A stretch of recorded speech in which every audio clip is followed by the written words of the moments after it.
Good morning, Karen from Quantum Heart Awakening. We're going to do a Divine Feminine reading today. How's everyone doing? Divine Feminine Collective. I mean, let's just recap. The themes that have been coming up often and steadily has been around the body and around money, relationship to root chakra stuff. So let's see where we go. I feel like we all need a little moment with this lovely sound. Just listen, maybe take some deep breaths.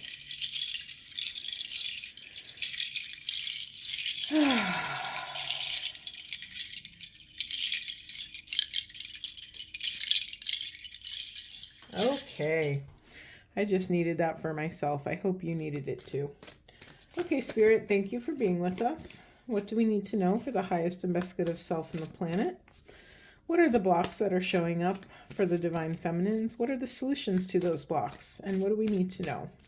What would support us on our journey? What is being hidden from us? What is being pushed into the shadow? What are we confronting on this Divine Feminine path collectively?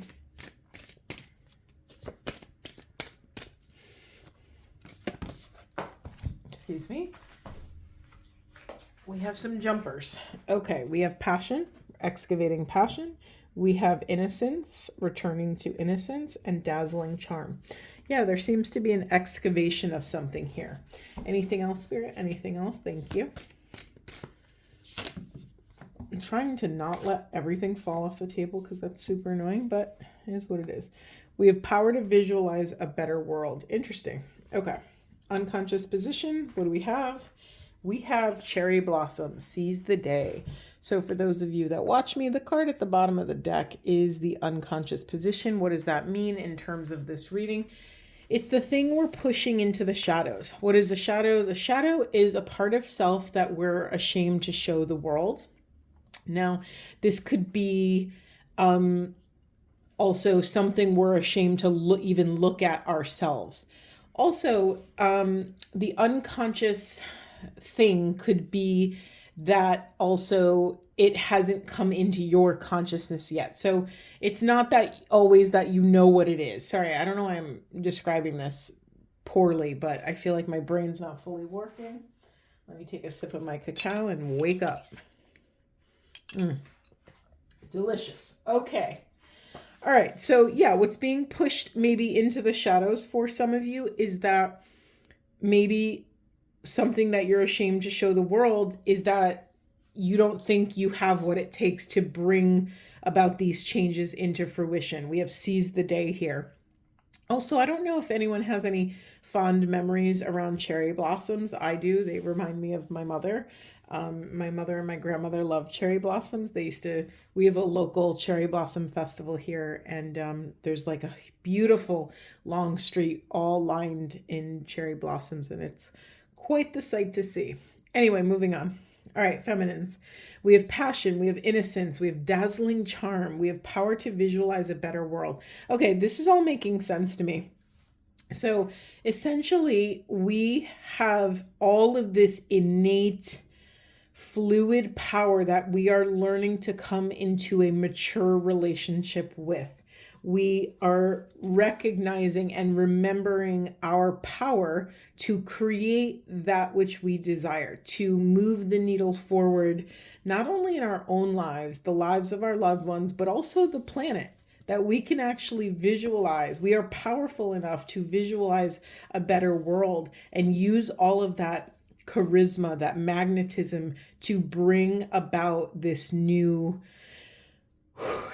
way of relating, right? This new way of existing in this world, bringing a new level of self to all that you do. Now, if you're here like watching twin flame readings, what's not talked about enough, I believe, is the actual mission of the twin flames. And yes, specifics are unique to the person, to the couple, to the whatever. But I think what's really important is that we're here to anchor a new frequency. That's the most general way I could say it. We are holding sleeping energetic blueprints in our DNA that have been slowly waking up. And something that has been so profound for me in my own life, I found myself continuing to say this to my friends, to my family, to my clients who are involved in this work, that we are holding a frequency of a planet that does not exist yet, feminines. This is really profound. I need you to really slowly digest that. Maybe even write it down, stick it on a Post-it on your mirror or something to remind you that, of course, this is meant to be this hard. It's ordinary that we are climbing up, a vertical incline mountain here, trying to even find ways to exist. Like some of you, some of you, let me say it like this. Some of you are more comfortable than others talking about this out loud. I know some quote unquote twin flames that would never utter a word to this unless it's to me, a twin flame person, or some other safe, non-muggle, if you will. There's a lot of people that are scared to talk about this stuff. They don't want to be perceived as weird or unconventional or, I don't know what else, but you have more power than you think, feminines. Your passion, your sweetness, the way you approach love, it can be in such a way that you share the frequency without having to name it, without having to describe it, without having to underline that, you're walking a twin flame path and this is what it's about. You don't have to convince anyone of anything. Your dazzling charm, your charisma, this preciousness of this original innocence that we all have, grounding in that will ignite your passion, and that passion is felt. We've all experienced that when you walk into a room, or maybe you're going to a meeting or a new job or a retreat or somewhere, and you just immediately can identify who is the most loving person in the room, who's the most confident, who's the most charming, who's the one that you feel the safest with. Our energy precedes us. So whether you realize it or not, before you walk into that meeting, your energy has already walked in the room. It's scanned the whole place to kind of feel into, okay, where am I going to thrive? Do I sit in the front? Do I sit in the back? Who am I going to thrive next to? So what we're doing is sort of learning how to work with that energy and being intentional with it. Okay. Anything else, Spirit? No. Okay. I'm going to do this a little out of order today. We're just going to surrender to the mystery and see what comes up. Anything else for Divine Feminine, Spirit? Anything else? Beautiful. I love these animal cards. They're huge. First of all, okay, we have squirrel, always prepared, right? When you think of squirrel, they're always hoarding their nuts for winter, always preparing. You are the expert of hard work, feminines, and hard play. Your cheerful and fun disposition is a blessing to everyone. Don't let life's distractions take you off course. Make a plan for the future, and life will give you all that you need.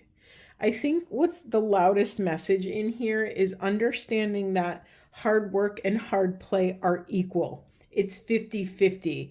And I think that is one of the hardest things for us who live in a pretty traditional, modern, fast-paced culture to understand that if you are going 100% or 90% at work, you are only leaving 10% for play, for nourishment, for sleep, for, cultivating friendships and relationships.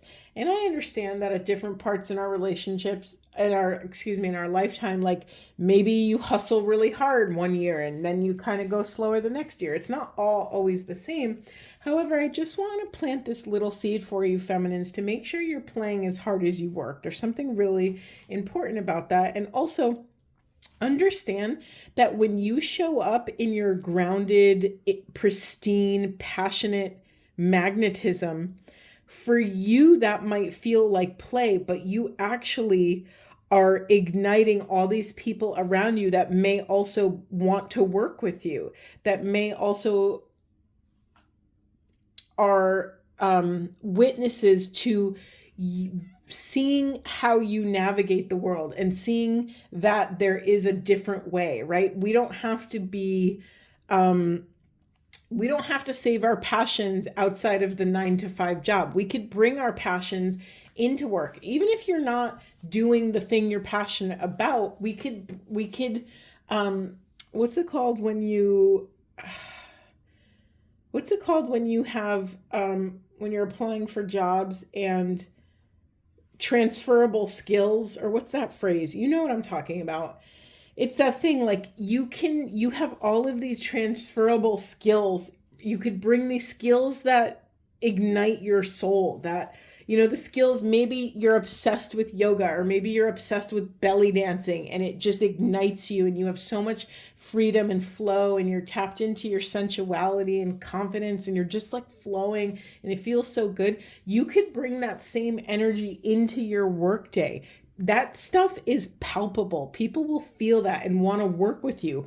Maybe they'll approach you for projects. Maybe they'll invite you out after work, and then you're all of a sudden networking with people you never thought you'd be networking with. It's also really funny that I'm noticing, I don't know why I'm giving all of these like corporate examples. Maybe the majority of whoever's listening today is more involved in corporate, but I very rarely, I do talk about it. I do give corporate analogies once in a while, but I find it's very corporate heavy in this reading.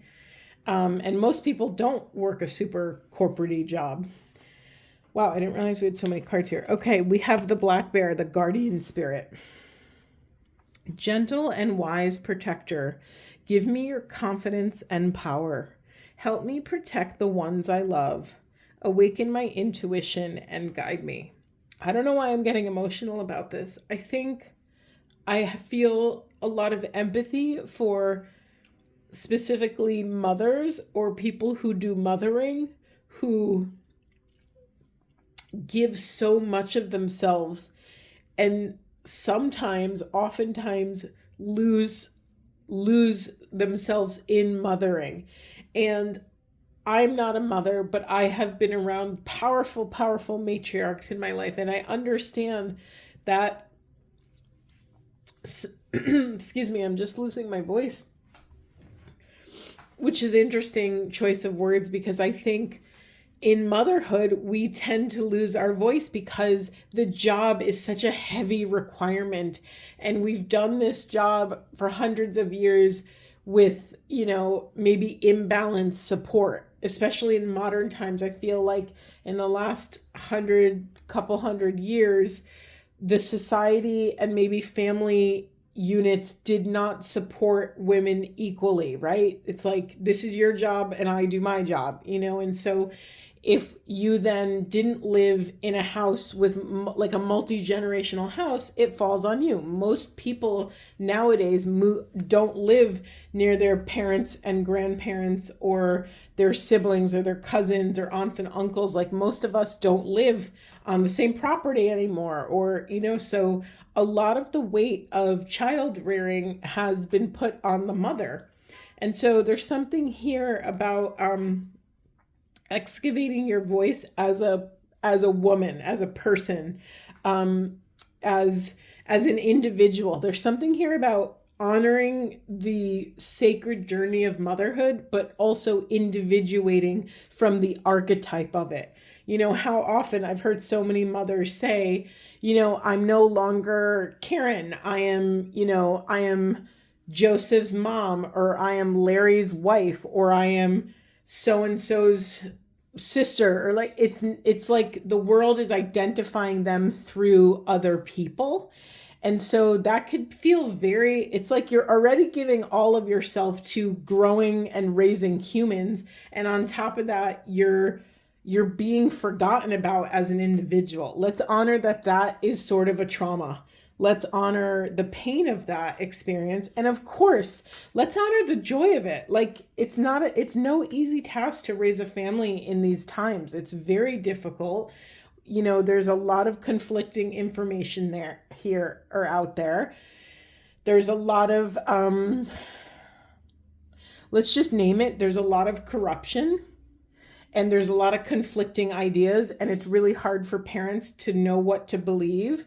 You know, I personally know a lot of mothers who are like, I don't even trust my doctor anymore because that, you know, they're being funded by pharmaceutical companies and this and that. And, you know, I know a lot of my friends who are mothers are turning towards like naturopathic medicine or more holistic approaches to health and healing, growing their own food, like doing all these things. And, you know, these things are amazing, but let's just honor the reality of how difficult it is to like go buy a piece of land and start homesteading when you work a 9 to 5 in corporate or something, you know, like we all can't do all the things all at the same time, right? It's very difficult. We've spent years finding our rhythm, and it's hard to just unplug from that because we probably have a support system in place, because no woman, no person, no feminine is an island, right? We don't do this work in a bubble. We don't raise children in a bubble. Let me move on. I feel like there's so much more to this. And I could feel, if I'm being honest, I could feel this like dark, sludgy energy. Let me just, okay, I have to acknowledge it because that's what we do here. But I just want to name it, feminines. Do some of you have like a really dark energy in your life? Like, is there like a dark relative or a really dark coworker where every time they're in your presence, you feel like there's like a black cloud hanging over them or you, or there's something a little sinister in the energy. And I never go here with readings. Like I honestly don't really feel it normally in readings, but let me just say a blanket statement here. Feminines, you are in your complete right to draw boundaries around who and what and where you who and what you let into your lives, who you let around your children.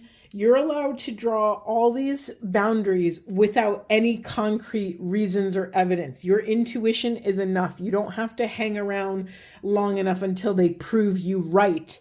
You're allowed to set these radical boundaries. I don't know who needed to hear that, but that energy, it felt like a sludgy, black, sinister-y shadow, like climbing up my back, hanging, like almost perched on my shoulders.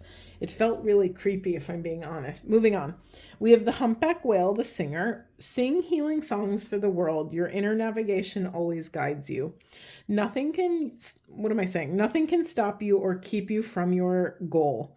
Align with your purpose and the power in your soul. You know, it's really beautiful. I love that this feminine reading isn't like, do this or do that or stop doing this or stop doing that. I love that it is just like this sacred general call back to sweetness, back to play, back to pleasure. And when you fill your cup first of juiciness and yumminess and pleasure and fun and play, your charisma, like this charming other version of self, is going to be like oozing out of your skin, and people are going to just want to support you and want to help you and get to know you. And let me just say again, you are absolutely, it is your right to draw all of the appropriate boundaries. You're allowed to keep all that charisma to yourself or just dance through the world and say no to whoever's magnetized to you. That's also really important. You know what's funny? Something I haven't said, and the message has come up 3 times within me around you really understanding, feminines, how powerful your prayers are and how powerful your intentions are. I think you need to rightfully and appropriately place those powerful skills, or I'm sorry, I'm saying it incorrectly. You have to appropriately identify those things as skills, right? Maybe it's not something you'd put on your resume. My prayers are pretty powerful. Like, you probably wouldn't put that on your resume. However, you have to understand that every time you choose to pray in a moment, instead of choosing to spiral or to feel hopeless, you have to understand that you're not only changing the chemistry of your own body and little mini ecosystem, you're changing the planet. And I don't say that lightly, and I know that sounds like a very grandiose thing to say, but you have to understand that in oneness, there is no other. We breathe as one. In the quantum field, an intention rattles the entire grid. So I just had to say this because it kept coming up, and I don't know why I was ignoring it. It was more that there were so many other messages, but now it's come up 3 times within me. And another iteration might come out during this reading. We'll see how far we go. And then we have Ram here, perseverance. Feminines, you have many gifts. There's no problem that can withstand the power of your mind. Wow, this is in alignment with what I'm just saying. With patience, you can reach your mountaintop, whatever that may be. Never give up, and good luck will follow. Yeah, I laugh that thank you, Spirit. I laughed that, I said what I said right before this card. It makes sense. I think Spirit Feminine is asking us to understand the depth and width of our power, to understand that the power is in the mustard seed, not the mountain, to understand that in the realm of spirit speaks in paradox, right? In the realm of spirit, what is small is really big, what is big is really small. So all you have to do is monitor and step into your power and sovereignty within your interior ecosystem, within the walls of your own heart and mind. Once you do that, it'll ripple out from there. Let's just check the unconscious position because I'm curious. Is that on camera? Sort of. It's we have butterfly, right? It's the transformation and rebirth.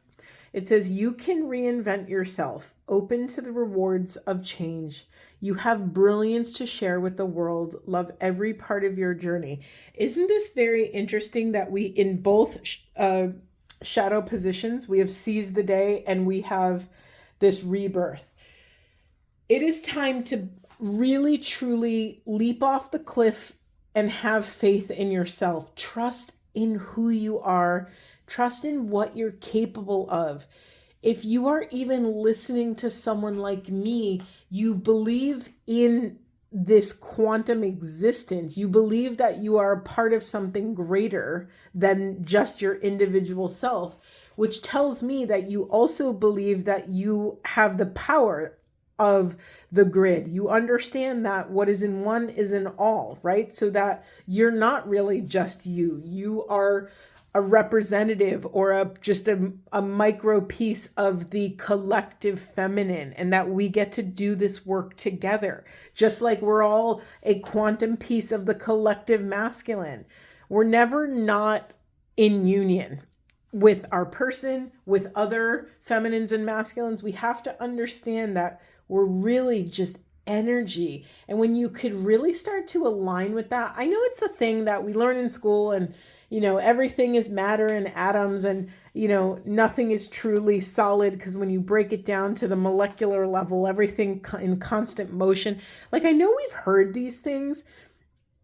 If what we're doing on this channel, what I'm doing in life, is to help usher in the embodiment of these things. It's one thing to learn it in 7th grade out of a textbook, in science class. It's another thing to live this way, to look at someone on the street and understand that you are one with them. I'm getting emotional because it's a whole nother way of life, right? It's a whole nother way of moving through the world with this awareness.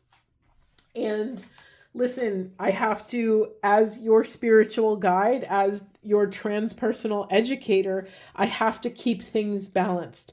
So in oneness, yes, you get access to all of the bliss, the beauty, the joy, the play, the ecstasy of the planet. However, you also get access to all of the pain, all of the suffering, all of the trauma, all of the degradation. That is brutal. It is brutal, and yet our branches can't reach up to heaven unless our roots reach down to hell. The pendulum must swing equal distance on either side of the spectrum, right? This is one of the hardest things to learn, that if we expand ourselves to hold more joy, we will also expand in the other direction. This Oh, my voice just cut out. This takes a very long time to integrate, to learn how to come into relationship with the world's pain and suffering in a sustainable way, in a way that doesn't bulldoze us. This has been my mission since I was a little kid. I mean, I think I incarnated here as an extreme. You know how they have those like ultra marathon runners who run for like days and days and days and, compromise their body and their organs and all that. If there was an ultra empath person, it would be me. I have felt the world suffering like physically, like painfully in my little body as a little kid. And my entire journey growing up was like learning how do I hold the world suffering without being consumed by it? Because it would consume me. I would burn up in the flames of all this intense emotion and feeling, and I couldn't integrate it. I couldn't vibrate it out. I didn't have a mature relationship with it then as I do now. Now I can hold it. I let myself cry. I vibrate my nervous system. I stimulate my vagus nerve. I pray. I ask for guidance. I call in my spirit team. And together, because we're never alone, we're never other than, right? There are no others. Together, we can hold up this part of the planet. Okay, let me get off my soapbox. Anything else, Spirit? Anything else? All right. Anything else for feminines? Thank you. I'm having a really hard time. I feel like I have a lump in my throat. It's very difficult to swallow, which is...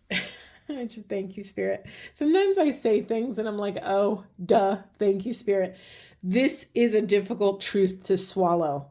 It's a hard journey to walk. And listen, feminines, you have free will. You can choose exactly how you want to live your life. No one said you had to do any of this work.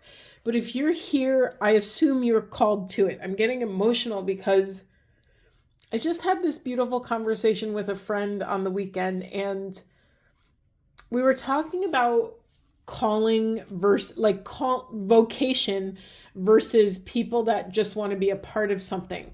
And so there's a lot, I'm just going to speak honestly because maybe this applies to someone, but there's a lot of people on this twin flame path that are so attracted to it because they want to be part of a grand story. I mean, like, I think someone, maybe it's going to be me in like, I don't know when, but I feel like someone should record twin flame, like folk tales and mythology, because twin flame life has its own culture, almost like a country would have their own, history and folklore. And for some reason, Scandinavians are coming in with like Vikings and, Nordic culture, and in Iceland they have the Huldufolk, the like mystery, the fairies and the elves and the magical creatures that live in the land.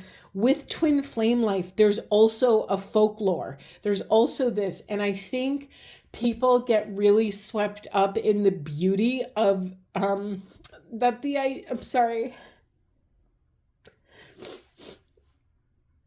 Give me a minute. That one really got me. I think people just want to be part of something beautiful. People want to make sense of their pain, right? Because it's not that their pain isn't real. It's more so, what did they sign up to do here in Earth School? I literally took vows as a divine feminine masculine energy. I took vows as a twin flame because I cannot not do this work. If I don't do this work, I will die. Like, that's the energy I'm working with. It's such a calling, like it's such a vocation. I have to do this work. And when I see other people who are choosing to do this work where it's not a calling and they're suffering so much, it's almost like, how do people choose this? It's almost too painful to choose. You know what I mean? It's like, It's reminding me of this story that Clarissa Pinkola Estes told. Sorry if you've already heard me tell this story, but she watched this movie, and I think it was from like the 20s or the 30s. It was an old movie called The Red Shoes. And if I'm way wrong with these these facts, forgive me. It doesn't really matter. Basically, back then it was pretty controversial for a woman not to get married and have kids. But the whole story was about this ballerina, and she, and these red shoes, and she was a dancer, and someone was asking her, do you ever regret not having children? And she's like, no, and whatever. And someone finally asked her, what would happen to you if you couldn't dance? And she says, I would die. And this story just resonated so much with me, because I think those of us who have, and I don't want to diss anyone, I don't want to put down anyone's journey, but there are people that, let's just speak honestly and plainly. There are people that have a calling, and there are people who desperately want to be special. And so they try to like go through the motions and, build themselves up. But I don't care what anyone says. Like, you can smell out authenticity. Like, you could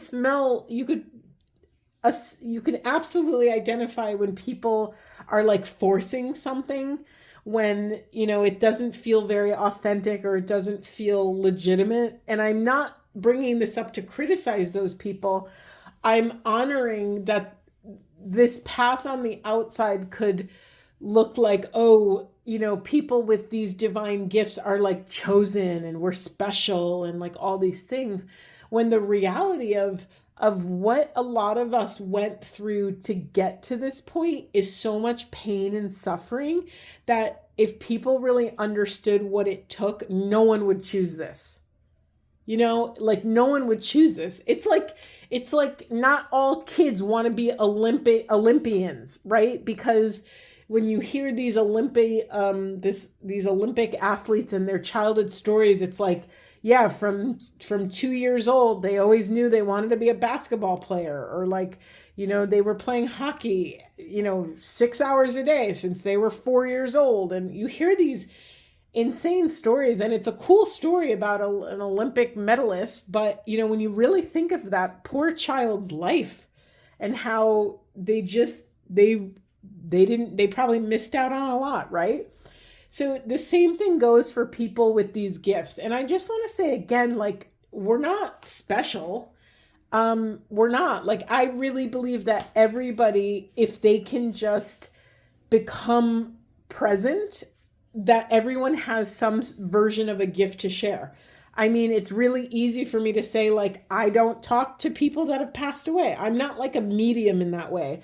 I don't hear people's voices. I get impressions. I see a lot of images.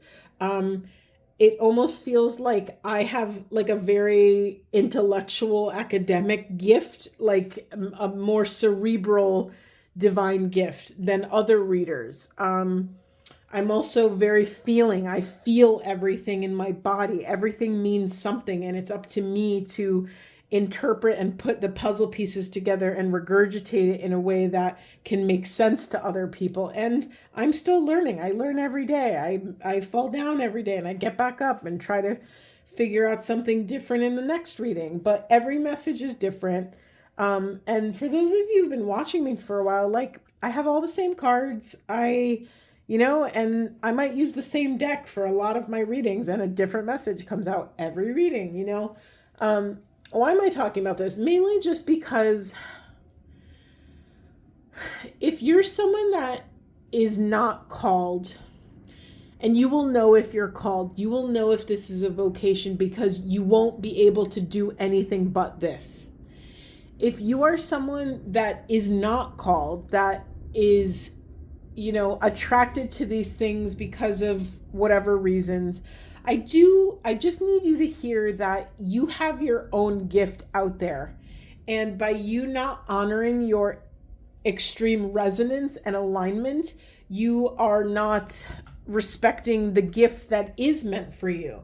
Not everyone's an oracle reader. Not everyone is, an energy healer, or some people work can do magic with numbers. Other people can hear people that have passed on, oops, sorry, I didn't mean to hit that. I don't know why I'm stressing this, but I think this feminine reading is rooted in this. We are all meant to excavate our soul's deepest truth. What is your soul song? What is the thing that you literally cannot, if you can't do it, you will die? What is your passion, right? Passion was our first card that came out of this whole deck, or this whole reading rather. You are being called back to that pristine innocence of when you incarnated here and you were a brand new newborn baby. You came to this planet with a mission, with an assignment, and it is our job to excavate that passion. It's your job, feminines, not to settle for a mediocre frequency. Yeah, this is lovely, but are you on fire for it? It's a very interesting metric when we start to really look at our lives through that level of accuracy, that level of intention, Okay, let me move on. I'm sorry I went off on that. It just felt important. And I don't want to discourage anyone from walking this path. If you feel called to it, that is what I'm talking about. Just honor your resonance. I just feel, I feel pain in my heart when people, sometimes we look at people doing something cool and we're like, oh, I want to be part of that club. And we do everything we can to get closer to that thing. And that's amazing. But also, energy doesn't lie. If you want to be part of the club, you will be. What's meant for you is calling you to it. So honor that resonance. But if you just admire something, there might be something more pristine for you. There might be something that is more passionate for you. I don't want to say this to discourage. I'm calling you to higher discernment. That's it. I'm going to leave it there. All right. We have the Age of Light. You've been training for this for lifetimes. Yeah. Mission and purpose. We have awakening, energetic upgrades, a new way of being, integration. All right. Anything? Thank you, Spirit. And then we have, I'm losing my voice, excuse me, the ever unfolding rose, cracked open. It's happening for you, not to you. Okay, now I'm going to speak to the other crew, the other side of the coin. Those of you who this is a vocation for, understand that every dark night of the soul you go through, you are being primed. You are quite literally expanding your internal and external vessel so that you can hold more. And how do we hold more? We have to stretch. We have to be cracked open. Understand that somewhere in your journey, somewhere in the fine print of your soul contract, you asked for this. And I understand that if you're going through a profound trauma right now, or extreme chaos, or it feels so insane to hear me say that you asked for this, ask for guidance in that moment. Call on something higher. Something I say is, can you help me look at this through the highest and best possible interpretation? And I'm not saying false positivity, not silver lining thinking, but true, deeply rooted, deep-seated, higher calling. I'm trying to think of a good example, or maybe we don't need one. Let's see what's in the unconscious position. Pleiades, double mission, channeling, and uplifting humanity. Oh my God. Another message about doubting your abilities, feminines. For those of you who are still here listening, ignore everything I said about doubting your mission. For those of you who are still here, understand that whatever you feel called to is part of your mission. And just because it's not clear yet, just because it hasn't come into 2020 vision yet, doesn't mean that you are off your path.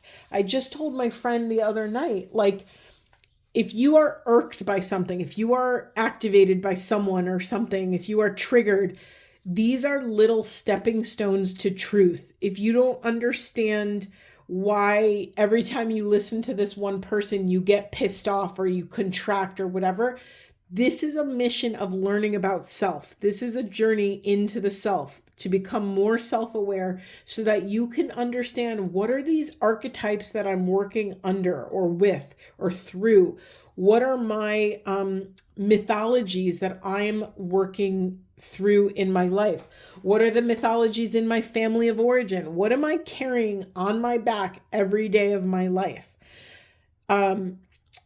You have so much power. Remember when I was talking earlier about believing that your power of prayer and power of intention can shift the entire quantum field? This is that. This is actually believing that you have been chosen for this mission, that you have a divine counterpart, that you are here to help humanity connect with one another, help shift collective consciousness towards authenticity, unconditional love, and infinite oneness. That's my mission. That might not be your mission, but I wanted to give you a flavor of how specific that is. And it took me years. I was probably, let me think, it was probably like 4 years ago. So what was I, like 36? So yeah, it took me 36 years of life to excavate my mission statement. And that's what it is. That's my North Star. That guides everything that I do. That if it doesn't help me shift collective consciousness towards authenticity, unconditional love, or infinite oneness, then it's not for me. And it's just that simple. Like, nope, not it. Oh, look at that path. That's for me. And that's what we're learning. The more self-aware we become, the more we can honor our intuition, the more self-esteem we have so that we could believe in our intuition and make wise discernments. Discernment is everything. If I had to pick one word that is the theme of the year, it would be discernment, right? Okay. Anything else, Spirit? This is a long reading. I want to start getting it. All right, Goddess. We're going Goddess. Okay, anything else? Anything else for these beloved feminines? This was quite a ride today. Anything else? Let's get them all out. Thank you, Spirit. Anything else? Anything else? Anything else? Yes, I'm taking them all. Let's just get into it. We have speak up, use your voice. We have masks. Make sure you're either not wearing masks or at least at minimum that you're aware of the masks you're wearing. Listen, this is actually divine guidance. If you notice when you're around a certain person or you're in a certain town or country or you're in a certain building, that when you walk into this place, you feel yourself armoring up or masking up, that is divine guidance. Maybe you're not supposed to be there. Maybe you're not supposed to be around people that you have to wear a mask around. A lot of people, I've talked to a lot of people who have gotten caught up in that keeping up with the Joneses type of community.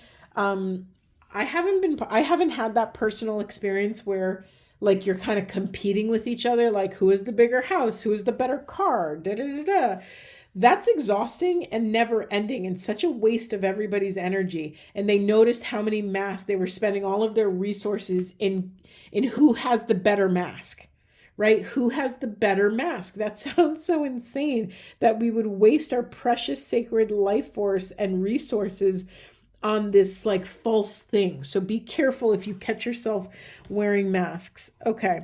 Then we have divine lineage, we have pleasure, and we have liberation. Yeah, those came out together. It is your divine inheritance, feminines, to liberate your pleasure and to confront any blocks to that pleasure, to that love. Whatever pleasure means to you. Yes, it could be like sacred sexuality. Sure, absolutely. Why not? But it could also be just joy and play. We had so much innocence arrive in the beginning of this reading. You know, what gets you back to that sweetness? Because kids are so, When you think of children, they're so freaking authentic. They haven't developed that part of the ego yet that says, oh, I should be ashamed of myself. Like I shouldn't be naked in public, or like all those funny things that kids do. You're being asked to go back to excavate that place of liberation, to understand that it is your divine birthright to this joy, this sweetness, this play, this pleasure. Anything else in the unconscious position? We have shine. God, I mean, I've never had a more on brand reading. All of the shadow positions are saying the same exact thing. It is your job, feminines, to eradicate this feeling of unworthiness. So many of you believe that you're not special. So many of you believe that you couldn't possibly, create a better world. You couldn't possibly have an impact. This is all bullshit. I'm just going to call it out. This is nonsense. It is just false. I'm being rather harsh about this because it's bullshit. It's just not real. It is evidence. It is false evidence appearing real, right? They're just false data that you picked up along the way during your journey here in the world, right? They're false perceptions. Perceptions are rooted in things that are not reliable. A perception is not reliable, and we perceive things all the time. So we have to sit with it and not make these snap judgments, including snap judgments about yourself. Some of you are pushing your light into the shadows. Let me just say this so your physical vessel and heart hear it. You are correct. Your feelings are valid. You are loved. You have a right to take up space with your heart's deepest and most authentic truth. You have a right to express yourself. You have a right to be heard. You have a right to pleasure and joy and sweetness. You have a right for people to respect you. You have a right to set boundaries. You have a right in divine calling to protect those boundaries and enforce those boundaries. Whew, feminines, holy moly. Okay, let's get some divine feminine Buddha wisdom. This is the end of the reading. Anything else masculine? Freudian slip. I just said anything else masculines. Maybe you're okay. Sure, we'll go there. Spirit, thank you. What would your masculines say to you if they could right now? Anything? Any wisdom? Anything from the masculines? Okay, thank you. So this one is from the divine. Exert yourself with thoughts of benevolence. Be soft in your speech. Thank you, Spirit. This also includes catch yourself and intervene if you are catch yourself if you're speaking negatively about self or if you're putting yourself down. Be soft in your speech. And then from the masculines, we have, I am not the mind, intellect, or body. I am not merit or demerit. I am pure self.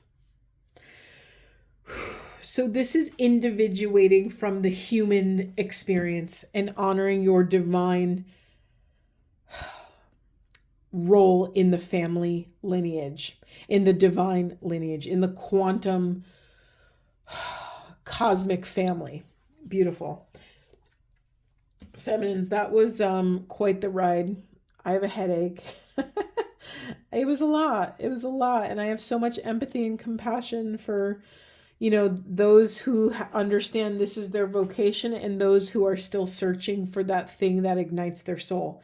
We're all doing that because honestly, once you excavate one passion and live that out, it'll undoubtedly start to fade. That's how just like, it's like you light a candle. Eventually you're going to get to the end of the candle and have to get a new candle. It's just the nature of life and death and rebirth cycles. So don't feel, don't feel hard. Don't be hard on yourself if you've had a passion and then it dwindled. I'm actually right now in a bit of a liminal space.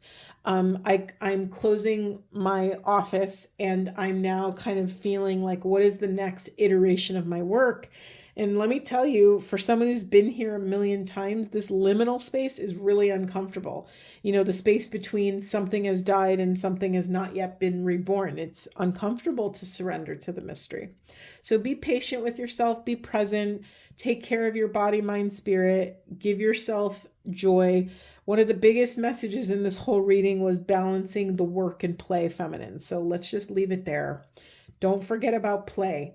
It's almost like if you went to the doctor and they gave you a prescription for play. Like that's how important it is for you to actually, take 2 doses of play twice a day. It's really important that you understand, you have to replenish, just like you go grocery shopping every week or every couple weeks to replenish your refrigerator, you also have to replenish your heart's sweetness, this joy, this abundance, this play.